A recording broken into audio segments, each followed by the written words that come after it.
getdik 50 dənə, nə bilim 60 dənə qarnı balalı bir qoyun aldıq. Beyləqandan mən hara, o hara, Dubai, paket, disk, misk getdim qoyunlar aldım. Sonra düşünürdük ki, işimiz böyüdəcək, 5 dənə də iynə alarıq, bunu belə eləyərik, bunu belə eləyərik. İnanın ki, o vaxtı bahalı maşın sürürdüm.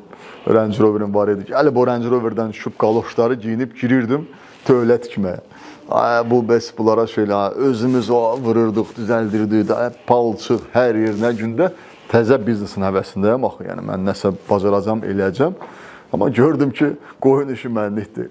Yəni, hər gün bir qoyun ölür. Estağfurullah, çobana yığırıq ki, necədir vəziyyət? Bugün biri öldü, qazonyada öldü. Bugün getdi, nə bilim, biri yıxıldı, öldü. Bugün birinin, nə bilim, it hürdü, infarkt oldu, öldü. Hər gün bir nağıl danış, ancaq dərman pul istəyir. Mən də gedirəm, birinci qoyunun balası olanda özüm şəxsən elə bil doğuşda akuşer idim. Onun doğulduğunu elə sevinirdim ki, elə bil mənim oğlum olub. O vaxt uşağımdaydı. Elə sevinirdim ki, uşaq doğulanda böyüyürlər, ferman böyüyür. Onlar öz uşaqlarımı kimi istəyirdim. Bəsləyirdim, gözəl yer, qəşəng bunlara tövlə dikmişdim. Çoban fırıldaq çıxdı, şərəfsiz. Bir gün gəldik, gördük ki, oturub yeyib-içir dostları ilə qəşəng.